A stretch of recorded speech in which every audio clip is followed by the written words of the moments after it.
And this afternoon for this session, we're going to dive into this topic about the magic of fatherhood, balancing your CPF, which is career, passion, and finances. So we're going to take a look because the role of the father has evolved in this modern world. How do they, pursue their passion, maintain their career, and also consider financial responsibility, or at the same time engaging with family life? Today, we are absolutely delighted to welcome on stage two speakers. Please join me to welcome them. First, we have Mr. Yuen Chief Operating Officer, Center for Fathering. Chee, please join us on stage. And also we have Alexander Yuen, co-founder of Matter Illusions and Be the Magic. Alexander. Welcome. So polite, the two of you. Don't want to take the center stage. Okay, come, let's grab a seat down here.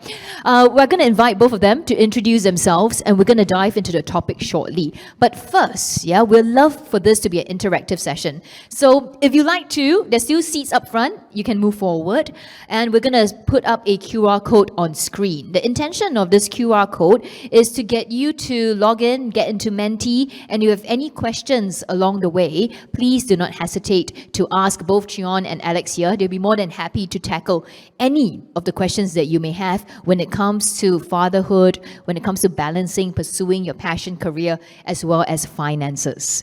So let's kick off first with a bit of introduction. Chee, if you could tell us, you are the COO of Center of Fathering. So tell us a bit about Center of Fathering. What is the purpose? Okay, maybe before I do that, just a bit short introduction about myself. I'm a father. I have 3 grown-up children. My son is 34, and my 2 daughters are 32 and 31. 2 of them are married, so I also have a son-in-law and a daughter-in-law. So together we are 7 in the family. Okay. So for the last 9 years, I've been working in Center for Fathering, driving mainly the Dads for Life movement. Probably some of you may not have heard of Center for Fathering, but I believe most of you would have heard of Dads for Life. And so what is Center for Fathering doing with Dads for Life? So Center for Fathering essentially is doing 3 main things. Firstly, we drive awareness. The awareness that is so important for a father that when he becomes a father, he must understand the importance of his role as both a husband and a father. Okay? And when he can do that, he should then commit himself to be an active and involved father in the children's lives. And then along the way, he should take time to learn how to be a better father. And therefore, the second thing that Center for Fathering does is in equipping. So we run workshops for fathers to help them to be better fathers. We also run programs that facilitate father-child bonding. So we do all these kind of things primarily in schools, in community, or even in corporates, where we are invited for talks or we're invited to run some events for them.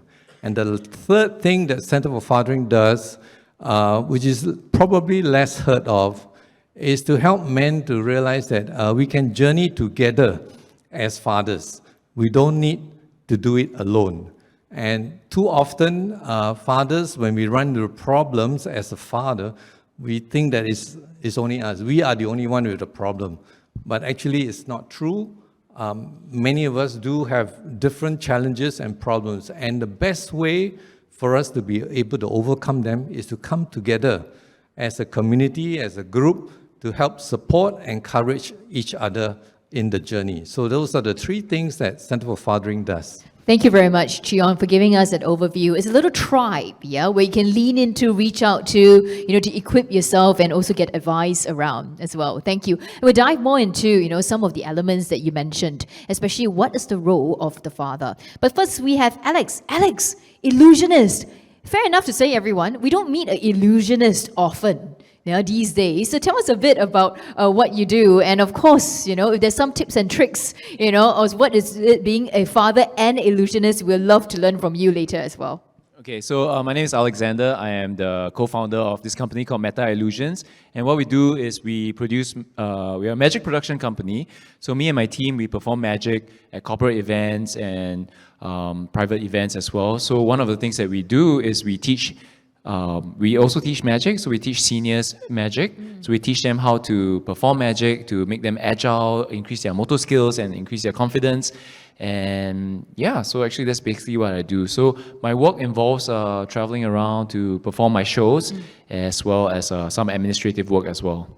Thank you very much, Alexander, for that. Okay, let's take a look. I did ask a question, and actually Chee started us. And before I pull up the poll, just a rough gauge down here. So Chee, you shared you got 3 kids, right? Alex, you have? I have 1 kid and she is 1.5 years old. Wow, 30 years old of experience, 30 years experience being a father, 1.5 years, just to get a sense in this room as well. How many of you fathers with 1 kid? If you could show raise of hand. Okay, a couple, 1, 2. Yeah, more than majority. 3. More than 3. How many, sir? 4. Wow. How old are your kids, sir? The 30 plus already, the eldest, very similar to Cheon's journey. Okay, so we've got a mix down here. I myself have got 2. They are 12 and 10. So we've got a nice, kind of balanced panel down here today. First question that I did ask on the poll, and we're going to pull up the Menti in just a bit, okay?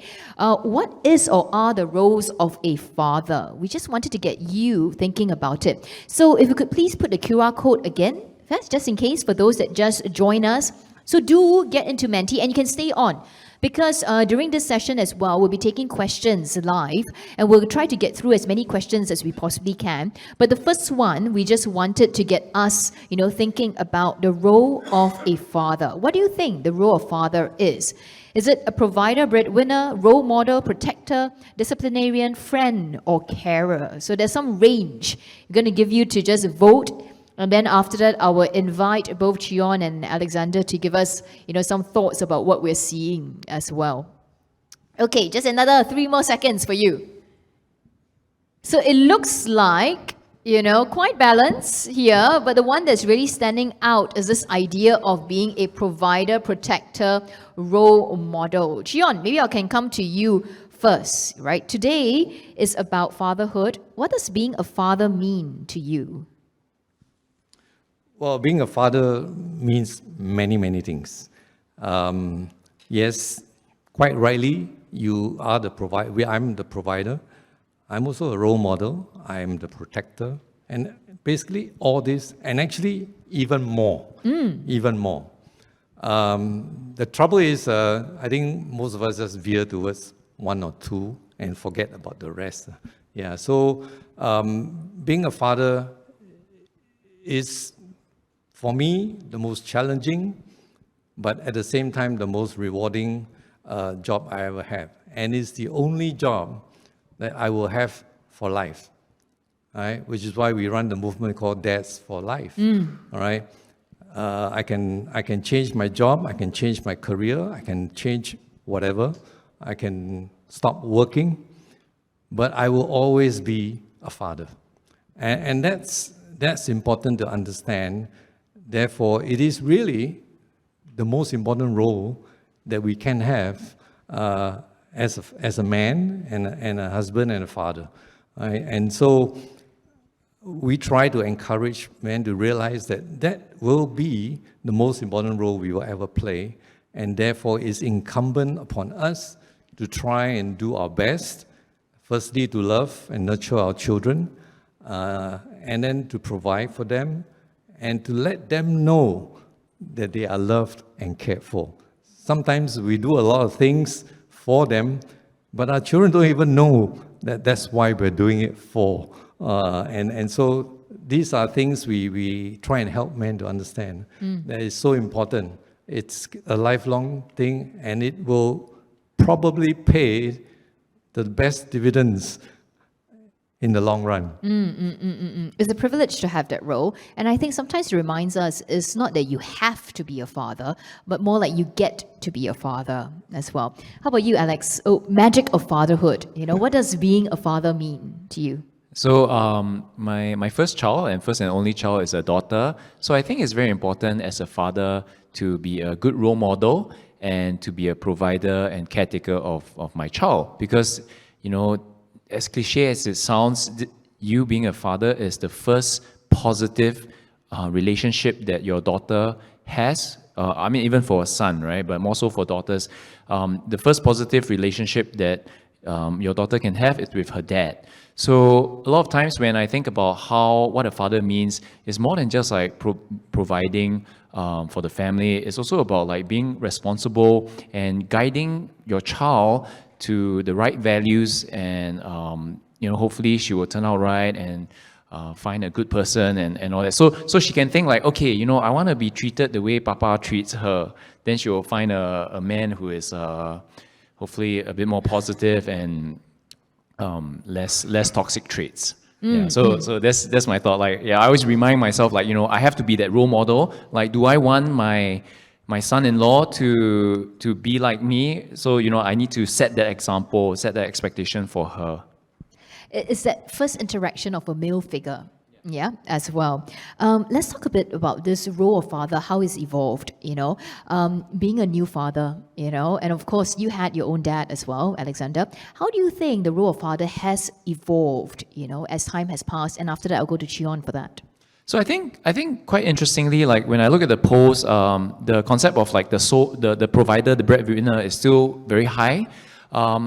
I think more than that, because as we progress in society, there is equal opportunities and responsibility for both parent to bring in income and provide for the family. So I think with that sense, like being a new father, the role has shifted from just a person who is able to provide for the family and maybe don't care so much about the child's emotional well-being.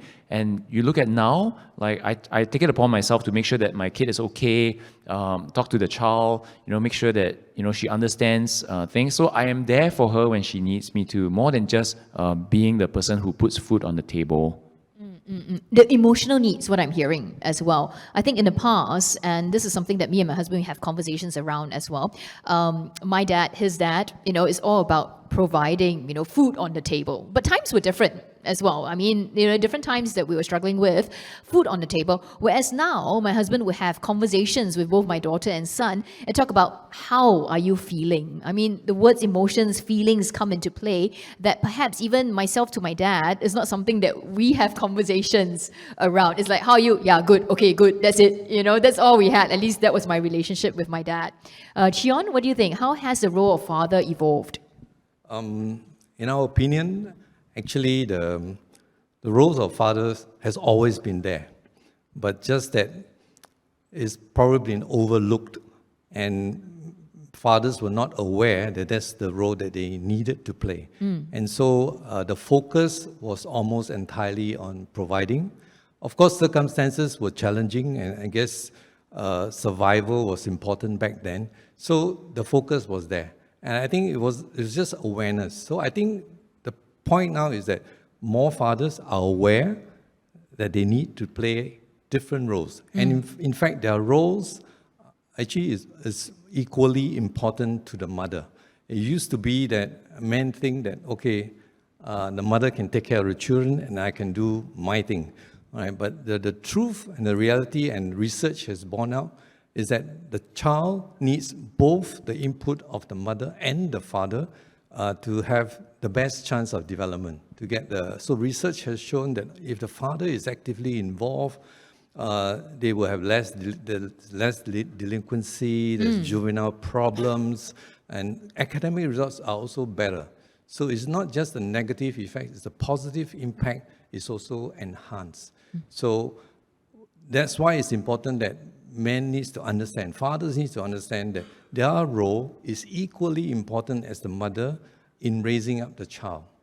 And so to the mothers, I would say this, make sure that the father is involved. Or you give the dad the opportunity, Yeah, as give them well. that. Correct. Don't say, you don't need to do anything. I will take care of everything. And that's probably the wrong thing to say to a father, because if you say that, he'll say, thank you very much. I take it at face value. Yes, You know, if exactly. you have a need, you will tell me very directly as well. Exactly. Yeah.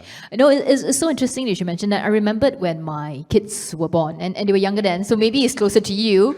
Think back further, Gian, when they were still babies.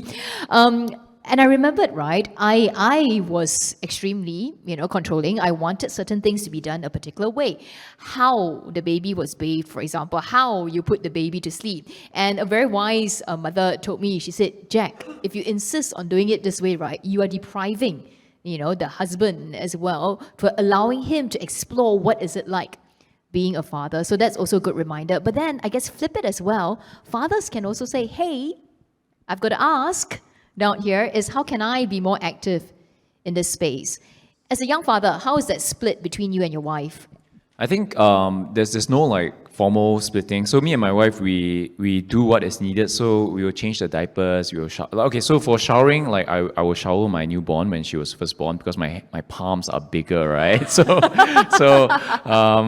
more confident to hold her in my palms. But I think it's a very natural split. So my wife, she was breastfeeding, so like she has her thing, like she needs to pump and she needs to be awake and all that. So then you think to yourself, like there's no need to ask, because actually I think for maybe my relationship, like asking is as bad as not doing. So you should not ask. You should already just know. do. The actions just do, speak yeah. louder. Because like some things are like so obvious. She was like, if you have to ask, like, do I need to wash the bottles? Then it's wrong. It's like there should be an implicit understanding. Like, okay, the bottles are there. I'm doing this. Can you go and wash? Like, yeah, there's no need to ask. Like, just go and do it. So the principle that we work together with, which has worked very well, is that if things need to be done, just go and do it. It doesn't matter who does it. I mean, obviously, I can't feed my baby, right? Like breast milk and all that, but everything else, just go and do it. So take the initiative as well. Let's talk a bit about passion. This big piece about pursuing your passion. So let's start with you first, Chee, because, you've been with Center of Fathering for how many years now? 9. 9 years. So before that, tell us a bit about your journey and how did you land in working in Center for Fathering? Okay, so I was working in the banking industry for 20 years. And at the ripe old age of 45, I suffered a heart Don't attack. say ripe old age. I'm 45 right now. You say ripe old age. Very sensitive or not? Right or not? When a young age Yeah, of the young 45. age. Okay, it's a young. Well, I mean, yeah, that was, I was being funny because it was too young to have a heart attack, so to speak. And after that, I felt like I needed to take a break. I gave myself 1 year to try and rest before I go back into the banking industry. For all intents and purposes, I was going to go back. Right? So maybe as an aside here, for those, since it's CPF, I'll say this. The reason why I can take the 1 year break is because I got critical illness coverage. So very important. That's important. You have some coverage, gives me some leeway, financial leeway to take that break. But during that break, I had another health scare. Because of the aspirin that I was taking, it caused me to have ulcer and it caused me to have internal bleeding, and I almost died again. So essentially, during that 1 year of resting, I kind of realized that actually banking is not my passion. I did banking because I liked the money. I enjoyed the pay, the perks, But I wasn't really passionate about it. And so I decided to, instead of going back to banking, I decided, I asked myself that question, what am I really passionate about? And it's a tough question because for those people who know me back then, they will tell you, Cheon is the word they used to describe me is stoic. It means I'm very cool, I'm very calm, nothing shakes me, I'm never very on the extreme. Always balance and calm. Yeah, balance and calm. Apparently so, but therefore I say, when you ask me what am I passionate about, I didn't have an answer. But I decided that I could take the time to find out, because the health scare gave me a sort of like a wake-up Second call. chance. Yeah, and a second chance twice. And I kind of like, so what can I do besides going back to banking? So, of course, it took a while. It didn't happen overnight. In fact, it took almost about 8-9 years before I discovered that fathering is what I'm passionate about. And if I look back, I realized that yes, all my life I really wanted to be a good father. And the funny thing is, I thought I was a good father for many, many years. For 20 over years, I thought I was a good father. Until I went for my first fathering course, and that gave me a wake up. I says, man, if only I knew all that way back when I first started becoming, I would have been an even better father. I didn't even know this what a father is supposed to do, this is what a father is supposed to do. I didn't even know. And so that was like a shake-up in me, and I realized, I want to go and help fathers. I don't know where that came from. And the door opened for me in Center for Fathering, and I gladly joined in it. Well, I'm delighted that you found the passion, and it's never too late to find a passion. But I think that phrase that you said just now, I thought I was a good father. And we have a lot of fathers here. I mean, with the best intentions, that's all we want to do. We want to be good fathers, good mother. Can you tell us what was that exact point in that fathering seminar, that what was said, that was that really that turning point where you went, oh my gosh, I am not that good father that I thought I was? Well, there were many, okay? But there were even very simple things. Simple things like, I had 3 children. I'm an economics graduate. And so the most basic thing in economics is economies of scale. So when I do something, I expect my 3 children to get it. And they should get it the same way. Okay? But the truth of the matter is, it will never be like this. Why? Because each of them are unique. And so the thing that I learned there was that if I want the same outcome for each of my 3 children, I must use a different method for each child in accordance to how they are wired. If I want the same outcome. Otherwise, if I use one method, I am guaranteed to have 3 outcomes. And that was, I said, really? No wonder. I always, my wife, I always say, hey, we teach you the same thing, we tell you the same thing. How come you all do it all differently? I said, it was so, it was almost, basic. All right, and it didn't dawn on me that in raising a child, I need to be aware that they are different, and therefore I have to tend to them differently. I need to care for them differently. Because if I use one way of caring, this child may feel cared for, this child may feel, no, that's not what I want. Yeah. And so that's the nuance that perhaps many parents may not be aware of, and therefore we just use one way and we think that is the right way and that is my way, and Resonates for some of you as you're hearing that one way, and then sometimes you're like, how come I do exactly the same, but it was a different outcome. Yeah, I see certain knots as well. And I think sometimes that one way, as you mentioned, is also the way that we experienced from our own fathers or parents as well, and it becomes a bit of a legacy that goes on. So you found your passion much later in life, yes, and so maybe it's good to encourage, it's never too late. I only found my passion at age 55. I got hope. I got 10 more years. Now, me and Alex, we had a conversation when we met up, right? And he reminded me, he actually met me about 15 years ago when I was much younger, and he was like, oh, Jack, do you remember, we did this show, M for Magic. Yeah, so you are someone that discovered your passion, I guess, much earlier. So tell us a bit about your journey. When did you know that you wanted to be an illusionist? So I started magic when I was 15 years old because my friend showed me a card trick during recess time. 55 and 15. Yeah. Okay, so this is where we have the gap down here. It's never too late. It's never too early. Go never for too it. early, yeah. But there are strategic steps that I took, and you know this as well, to make sure that I'm on the right path. So I love magic. I was doing magic for my friends and family. but in the back of my mind, I told myself, like, I want to follow the conventional path. So I went to school, I went to university. When I was in university, I worked for a kids magic company. So I was doing magic for children for 4 years to get through my university degree. And at the end of it, I told myself, like, okay, I really want to break it out of this kids magic. Like, I enjoy it, but I know it's not for me. I want to give myself 1 year after I graduate to pursue magic. And if this 1 year happens and I fail, then I will, use my degree for the sake of the degree and find a normal job, as they would call it. But within this 1 year, NUS called me and say, hey, Alexander, we want to offer you a scholarship for a master's degree. So now suddenly, instead of having 1 year, I have 3 more years, right? So I decided to take on the master's degree. So while I was doing my master's degree, and I really enjoyed the work that I do. So I did research in psychology. So I enjoyed the work that I do. But I realized I love magic more. So after I finished my degree, I decided to just go in 2 feet inside and just pursue magic for real. And it was good because during this time when I was doing my master's, I did manage to get some momentum in my career in magic as well.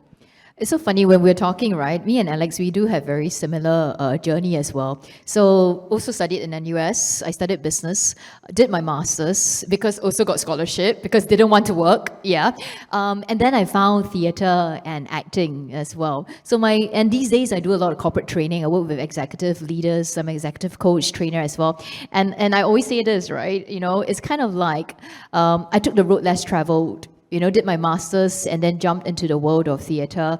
And I'm very happy. There's something about find something that you like to do, that you're really happy.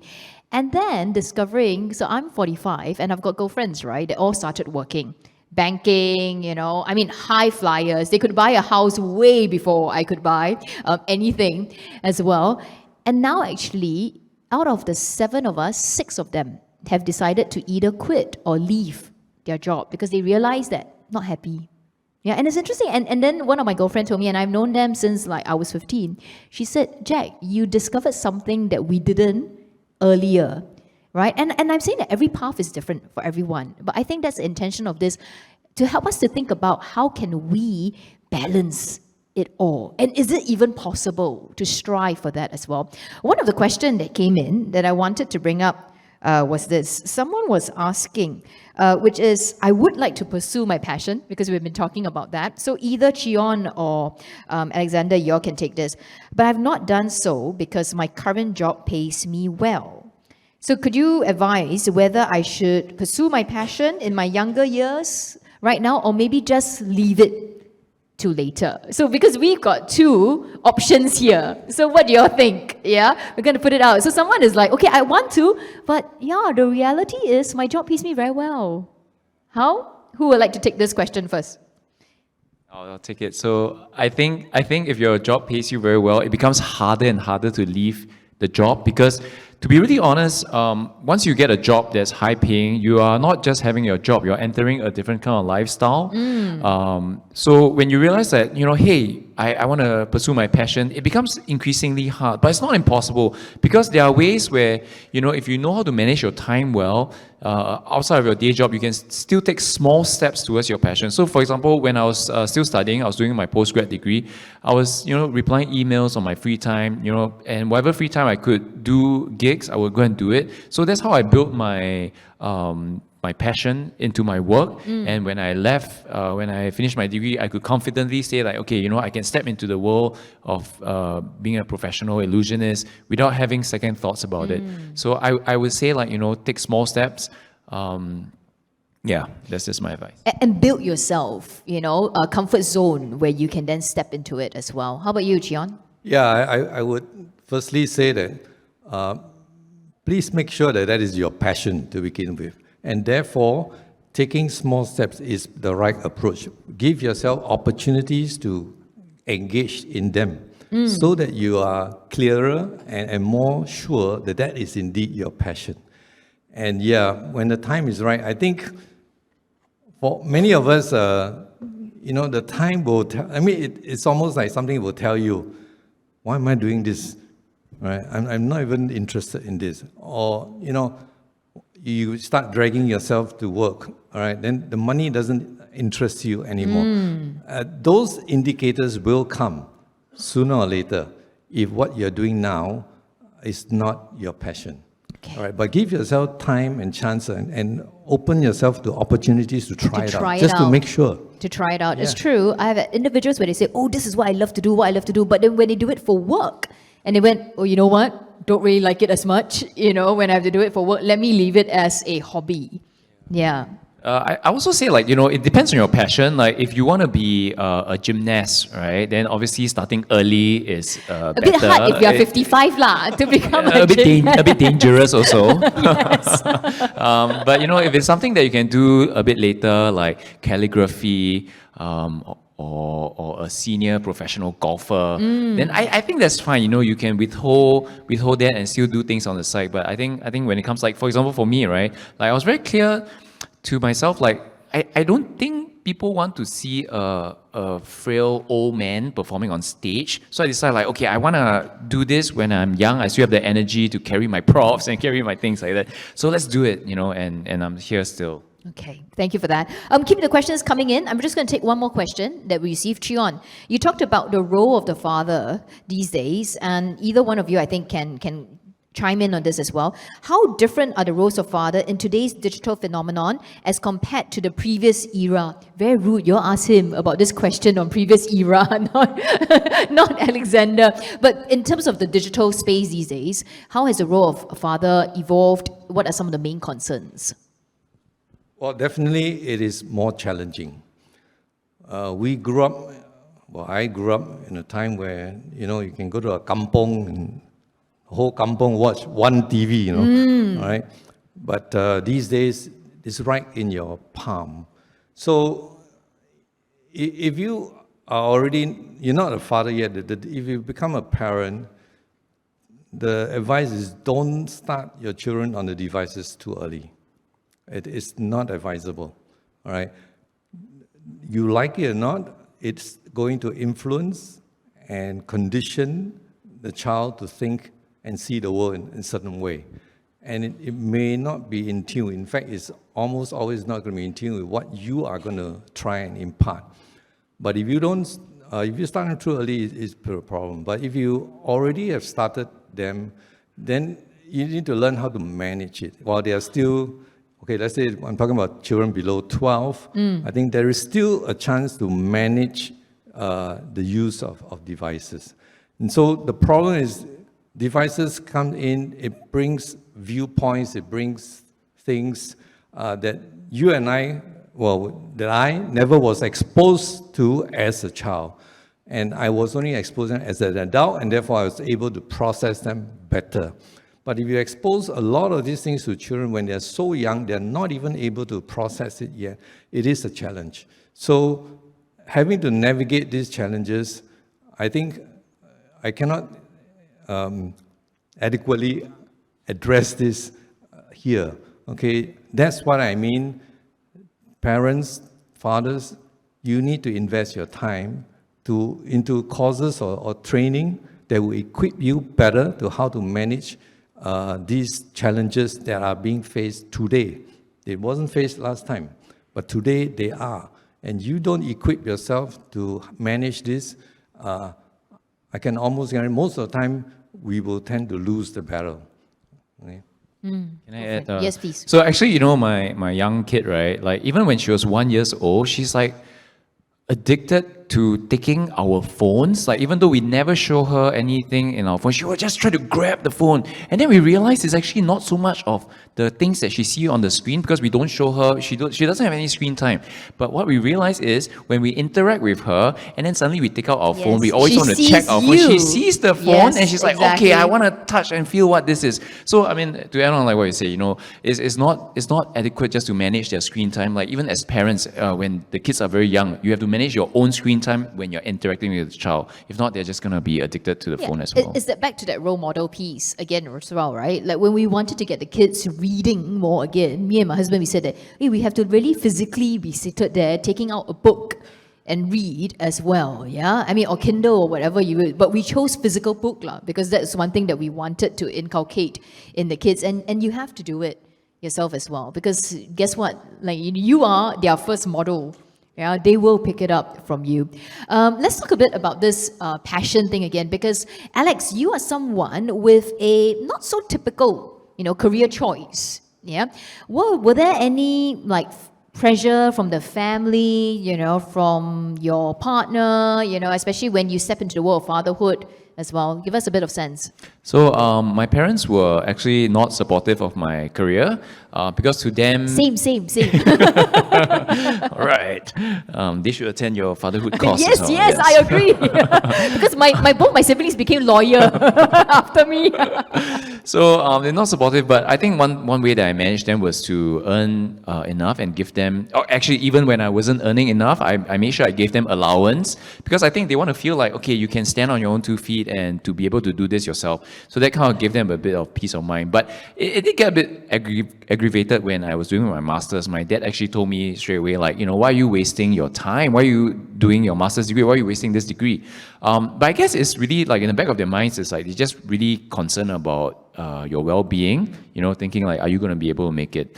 But thankfully, my wife is very, very supportive. So even during the first month of our childbirth, I was still able to do some gigs here and there. And I made sure like I go in, I do the gig, I quickly come back home to help out with the child. So I think having a very supportive partner is very, very important because the upside is you just do the gig, you spend that 1 hour, 2 hours, and then you have a lot of time back rather than a job that requires you to be in an office from 9 to 5 and whatnot. So you just got to weigh out the pros and cons. It is, right?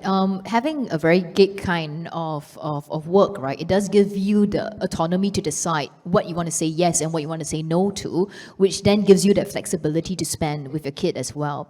How about you, Yuen? I can imagine, right? You went from banking to now pursuing the Center of Fathering. If we talk about finance, there must have been a bit of a financial impact to the family. How did the family take it? First Wife's question. not here, right? Let's look around first so you can speak your mind. No. My wife is here. So I can still remember this. My son said, "Will I still get my allowance?" So yeah, of course, it does imply that we have some reserves. I had some reserves. You have to build some reserves. If you cannot, okay. So the main thing is family priority still comes first. And if really you do not have any margin to play with, then there's really no choice but to continue to take care of that part first. All right? As much as we like to do our passion, but if our passion, we're not sure whether our passion can pay us enough, all right, then find something to do that continues to pay for the children first, because they are totally dependent on us. So when I first quit banking, my children were only in their teens. I have 3. They're all in their teens, and I'm also what is called a sandwich generation. Yeah. I have 2 aged parents to take care of, and so my wife was also very. The word would be devastated. Say, how are we going to survive? We have 7 mouths to feed, because she was a full-time homemaker. Right. Okay. So, but knowing that I had some reserves, it didn't mean it. That's why I say it doesn't mean that that's all I'm doing. I was searching. So during that period, I was searching for my passion. Didn't mean that I didn't do anything, lah. Okay, I ventured into insurance so that I have own time, own target. So I ventured into things like multi-level marketing, just so that I have some cash flow. It is not a big lot, but it's enough to keep the family going without always dipping into reserves. Yeah. Right? And so that helped. And in the meantime, therefore, I've started offering myself to do different things to see if that is aligned with my passion. And therefore, that's why it took a while. But what I'm saying is that priority to the family does still come first. Right? Because at some point, your children will grow up, and there's still time to pursue. I have many more years to go, and so there's still time to pursue your passion. Of course, some things like gymnastics, you cannot, right? Understood, right? Never know. We can start a new competition. Yeah. But I think that there is options. There are always options Yeah. for us to look at how we can still maintain some cash flow going while venturing to see if our passion is aligned to, what we're doing is aligned to our passion. That's my advice. So I think what we're hearing from both of them is this, right? As we are pursuing, also think about what can we build as our backup base. Yeah, be it the education, the degree, the reserve that you have as well. We're going to pull up a poll question. We're going to dive into that segment of F, the finance, okay? I'm going to get you to do a bit of voting. How confident you are in managing your CPF contributions and retirement savings if you choose to pursue a non-traditional career, right? A gig career or something that's more passion related, yeah? So once again, if you could just scan the QR code, it will take you into Menti, and then the poll question should be there. Please vote. You're someone who's very confident about managing your CPF and savings around it, somewhat confident, neutral, not very confident, not at all confident, just to get a sense of where you are at. And then we'll get some strategies from both our fathers on stage here. If we could take a look at the results, flip the screen. Okay. Not too bad, although there's a big stretch of, somewhat and then not very confident, yeah? So it's quite, I think, typical of what we anticipate as well. And I'm sure if you talk to the fathers at Centre of Fathering as well, Chee, it's something that you see. But maybe let's come to you first, Alex, around this, yeah? Chee talked about building his reserve, right? One of the things he did was to make sure that he was adequately covered in terms of his insurance. So during the time when he did have the heart attack, he was able to still lean on that reserves of critical illness. How about you, Alex? What strategies have you put in place to ensure financial stability for yourself and your family, despite your work as an illusionist? So my work is largely gig-based, but I think one of the very important thing that I do is to operate as if I was an employee of a company.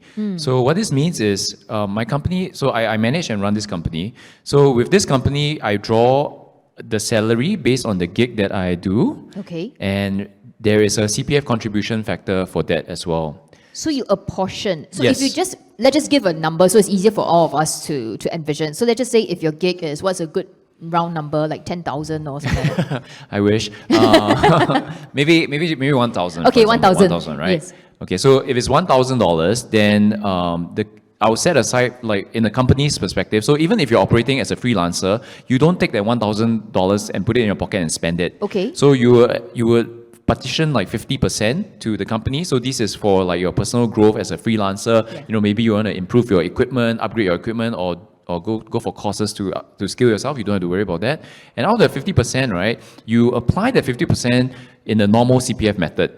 So for example, my company will put the 17% inside, and then it's a mandatory 20% from my own income. So that 20% would be 20% of 500 would be like $100. So $100 will go into CPF, and then the company will top up 17% of that into that. So as I work more and more, I'm assured there's a certain amount of money in the CPF account. But also one thing apart from the CPF is that you must realize that in this gig economy for magic or being an illusionist, there is seasons to it. So the year-end time is very busy. Popular, I it's can very imagine. peak, right?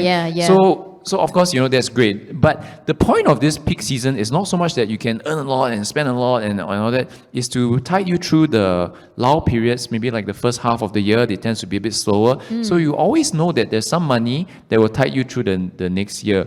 Right? And actually one very good rule that my company and myself, I apply is that always have at least 6 months of 6 months of your expense. So if let's say you spend $1,000 a month, so make sure you at least have $6,000 in your bank account, or the company has $6,000 in the bank account, so that if in the unfortunate event that you got no gigs for 6 months, you can still tide through that 6 months. You don't have to worry about rent and all that. And of course, in the meantime, really work very hard to get gigs. So I like it, right? So even individual on your own, you almost think of yourself as a company as well, and then be diligent about putting aside or things. Did it change after you became a father though? Like, were there some differences in that? So the differences, so in terms of the principle of it, it didn't change. So I still apportion 50%, but it did change in terms of adjusting my lifestyle. So I spend less time going out, I spend less time, less money on frivolous things as well. So I do have to adjust my lifestyle a little bit just so that I can make sure there's enough for everyone. Okay, so that's one approach. How about you, Jion? Because you were saying that when you were searching for the passion as well, you did try to make sure the cash flow, but were there some things in place so that your wife didn't go, jalat lah, we got 7 mouths to feed, how ah? No, because I work in a bank, so I understood the importance of insurance and savings.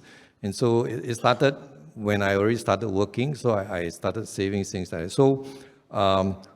So during that period when I was searching, there were things that mature. For example, some endowment plans mature. Hey, very good. It helped. Perfect moment. Perfect moment. Perfect moment. I didn't plan it that way, but I just planned, okay, let's buy a 20-year endowment. And just so happened, I needed it, right? So, but it's a habit of savings. It's really a habit of savings. And gradually, right? So when the family came along, of course, you need to have adjustments. And actually, then I do say this, that insurance is important. Hospitalization, critical illness, and life insurance are important because there's now a family to be responsible for. And I'm going to let you continue, but jump in there. I'll make sure you're checked fully what your insurance cover as well. Because I was quite fortunate. My mom's an insurance agent, so she covered me quite widely. So when I had a cancer scare, I didn't have to worry because if any illness that you have after that, right, then you cannot cover it. Yeah. Okay. So go back. Yes. Yeah, correct. So after that, cannot cover. That's correct. Yeah. So all these things came into place, and it is. I think in Singapore, really, if we do open our eyes and do that, there are things that we can do that can generate some cash flow, even if we don't really like the work. But the whole thing is that it is actually temporary while you are giving yourself time to work things out and figure things out. Those are just temporal. And so even if you don't really like what you do, it's okay. Right, sometimes you don't even know what you like to do. Insurance, I never thought of doing insurance, for example, but I went into it just for a short season. I went to multi-level marketing also for a short season, not really to build a business. That was not my intention, but it allows me to learn something. It allows me to meet new people and try new things as well, because those were things that you can do at your own time. It's not like 9 to 5 and all your days are locked up. And so it frees up time for me to just keep searching and keep finding what really am I passionate about. So some ideas here when we think about, how you manage your funds as you're pursuing your passion and your career as well. One of the topics I wanted to bring up today as well is this mental well-being, emotional well-being. I think these days, sometimes fathers, right, they get left out in that conversation. So I'm going to lean in the two of you to share some of your thoughts, For fathers, how do you manage the stress, right? Especially, let's just say, Alexander, you're saying the months where perhaps it's lull, where there are no gigs coming in. How then do you manage the stress, emotional well-being so that you can still bring in the dough, but at the same time still manage to be that father engaging with your daughter and then a husband to your wife as well? So I think one of the things that I consciously practice is to be diligent with being a good father. So one thing I try to do every day is I try to bring my daughter to the park in the morning. I'll walk with her every morning. And the reason why I say this is because regardless of whether times are good or bad, you want to be able to have that habit of reminding yourself that you need to be a good role model, a good father. So in times where the business is low, I think that's okay because it has been factored for. It's not a sudden news for me. It's not a surprise. So I know okay, this couple of months is going to be tough. What are the ways that we can strategize in our work to be able to get that? So for example, I actually run a series of theater shows with my team, and these shows are people from the public can buy tickets to watch them, right? So it's very different from the corporate. So corporate is very seasonal, yes, right? And the funny thing is that I noticed that the season where people buy a lot of tickets, For the school shows. For the school shows, Yeah, or yeah, yeah. even coming to our theater to watch the Yeah. shows, right? It's like kind of inversely related to the corporate season. Right, So okay. so having like multiple source of income that points towards the same passion. So in both cases are magic, but it's just different segments of the demographics. It really helps to buffer that, and that gives you a peace of mind. And I think more importantly is really factor it in your mind that this is going to happen and it's not going to be a surprise. That's a good mindset as well, right? Knowing that's going to happen, and then the broader landscape of where then can I find different opportunities to point towards that same passion. Chee, how about you? You know, in terms of managing stress, you know, are there any workshops that help fathers around it? Have you been seeing a rise of fathers coming to you in your Dad for Life movement? No, not for that. And the reason is, if men have problems, you probably won't know about it. And that is the problem. And that is the real problem. I'm going to glance and do a glance right now and see if anybody's going, Right? We keep it to themselves. We keep it to ourselves. Okay. And so the biggest challenge for men is the ability to share with someone they are close enough to let them be honest, totally honest about what we are feeling and what we are going through and all the challenges. So one of the biggest thing men needs to do is to make sure you find at least 3 or 4 close friends to walk you through life or walk life together. All right? And these are friends that you can trust, that you can be honest about anything, including complaining about their wife. All right? And they won't go and tell the wife, you know. So That's the important criteria down there. Someone laughed very loudly like, over the other side. no, it is true because there's nowhere else we can do it. Yeah. And so we need to find close friends that we can be honest with and journey with, and so that we are able to share things that bother us, things that really, you know, too often men's mental health problems is because we just keep it within. We are not able to share it out. And unfortunate statistics show really more men commit suicide than women. And that's a fact. Because there's no outlet. There's no outlet. You're not used to having the outlet, which is what one thing you were saying, Center for Fathering, the third piece, right? Where they can come together and lean in on each other. How are you, Alexander? Do you have someone, you know, what is your tribe? Yeah, so I have a close friend that I share things, but I do have to disagree with you. Like, I don't think, so regardless, so this is what I think, right? Like, even if you're unhappy with your partner, I feel like this is not something that you should share with even your closest friend. And the reason is because, like, my mindset is, you know, when you share, as you know, like, you know, there's nothing that can be done there and then when you share feedback about your partner. And I think a lot of my close friends are good friends with my friends as well, and you know, things will be a bit like, oh, you know, you did this. So you need a separate So- go to Center of Fathering. Of course, absolutely, I agree with that. But yeah, so I do think like that there's a few things like, you know, share your thoughts with your close friends, like in terms of work. If you have problems with your partner, like the way I will approach it is I'll actually talk to my wife about it. And that's the most proactive thing that can be done, especially between interpersonal relationships. Yeah, so I think it's a mix as well. So I definitely have a group of girlfriends and we go for our every 5 yearly trips, right? And definitely things that come out of our partners, our kids, our mother-in-laws, our father-in-laws, you know, everything. But just having that avenue, a safe avenue to share does help tremendously. My husband is a very good friend. So initially when we were dating, I was a bit like, why are you so close to this friend? He's known him since they were 10 years old. Yeah. And I think that's his outlet. You know, I realized over the years that I also need to give him that space to have that kind of conversations, you know, whatever that he has with that particular friend. Like he'll be like, okay, I'm going on holiday with Adrian. Yes. Like I cannot say any, I'll just go yes, because I know that's his time to find a way to talk about certain things as well. Okay, we're going to wrap up soon. And if you have any last burning question, please do not hesitate. You know, pop into the QR code, the QR code, the Menti as well. One question that has come in is for both of you, and I guess maybe a slightly longer journey for Chee. What has been the biggest challenge you have faced in your journey as a father? For me, the biggest challenge has been in instances when you are helpless to help your children. You're helpless to help your children. So the first taste of it came with my son, and he had colic, right? And he was crying non-stop. And no Wow, matter it left a deep impression there. How old is your son now?